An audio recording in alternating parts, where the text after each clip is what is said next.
ॐ शान्ताकारं भुजगशयनं पद्मनाभं सुरेशं विश्वाधारं गगनसदृशं मेघवर्णं शुभाङ्गं लक्ष्मीकान्तं कमलनयनं योगिविद्यागम्यं वन्दे विष्णुभवहरं सर्वलोकैकनाथं। हरे कृष्णा। आज हम जानेंगे चैत्र मास के कृष्ण पक्ष में आने वाली पाप मोचनी एकादशी के बारे में।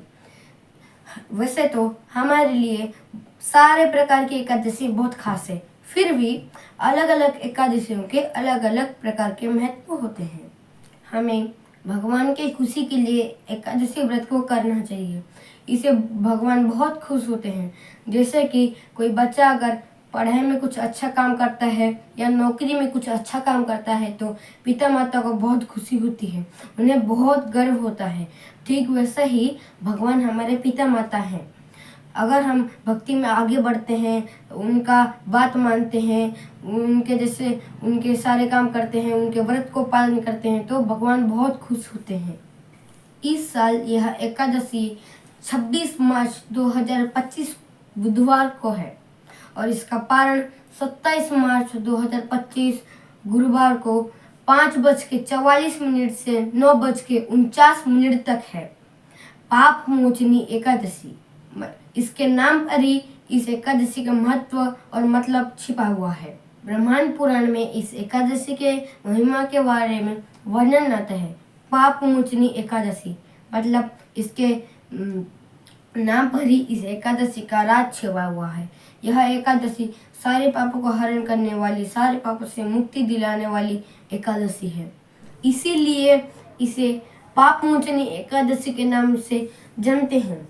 युधिष्ठिर महाराज एक बार भगवान श्री कृष्ण के पास जाते हैं और पूछते हैं कि हे माधव, हे केशव, चैत्र मास के कृष्ण पक्ष में कौन सा एकादशी आती है? इसे करने से कौन सा फल मिलता है और इसे किस प्रकार किया जाता है?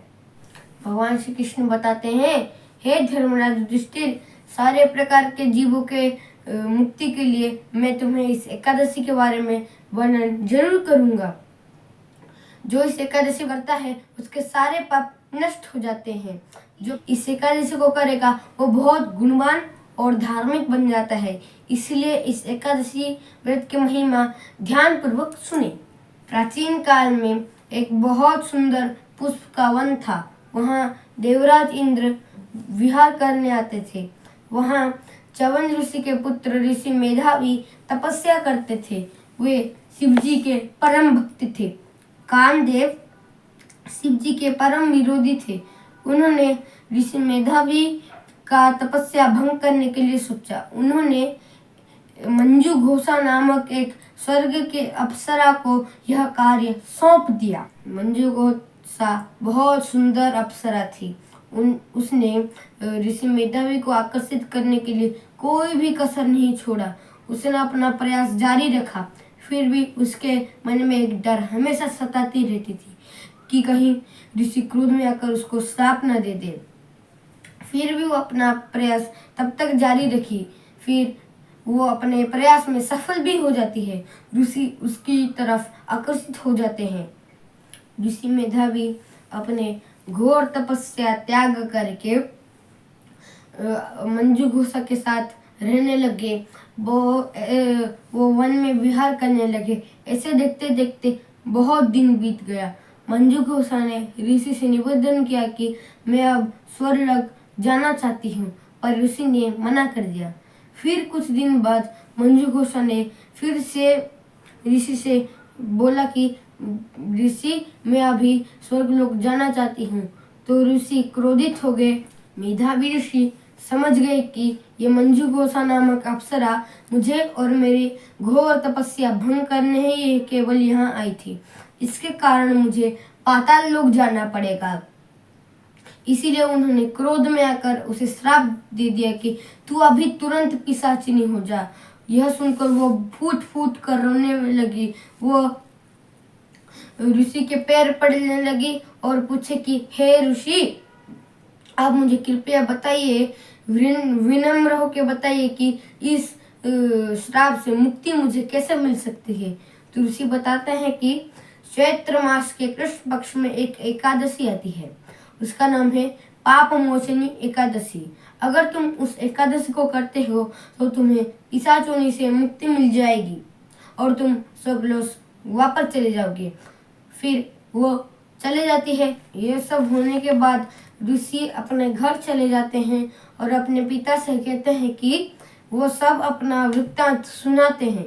तो पिताजी यानी कि च्यवनप्राश ऋषि उन्हें कहते हैं कि तुमने मंजुषा अप्सरा को श्राप देकर अपने आप को भी उस पाप में भागीदार बना लिया है, इसलिए तुम्हें भी इस चैत्र मास के कृष्ण पक्ष में आने वाली पाप मोचनी एकादशी को करना चाहिए। तो ऋषि मेधावी ऋषि और मंजुषा इस एकादशी को करते हैं।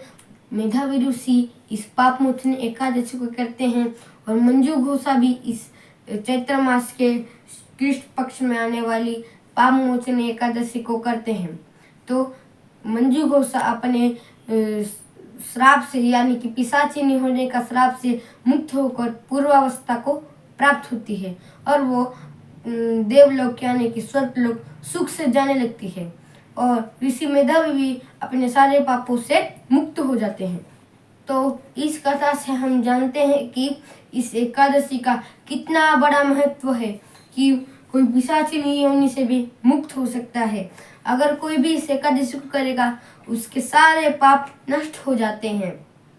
ब्रह्महत्या जैसा बड़े बड़े दोष भी यानी कि पाप भी मुक्त हो जाते हैं। उसके पूर्व जन्म के पाप भी धुल जाते हैं।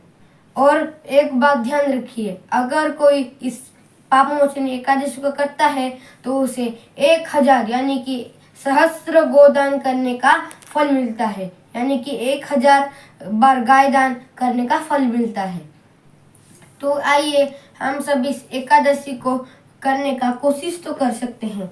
भगवान की यह इच्छा है कि उनके बच्चे उनके बात माने, एकादशी व्रत को करें, भगवान को भोग लगा कर खाएं, भक्ति करें और उनका नाम जप करें। अगर आपको मेरी यह वीडियो अच्छी लगे तो प्लीज़ वीडियो को लाइक कर देना, शेयर कर देना और कमेंट में कुछ प्यार से ज़रूर लिखना। और आप मेरे चैनल में पहली बार आए हैं तो प्लीज़ चैनल को सब्सक्राइब कर देना।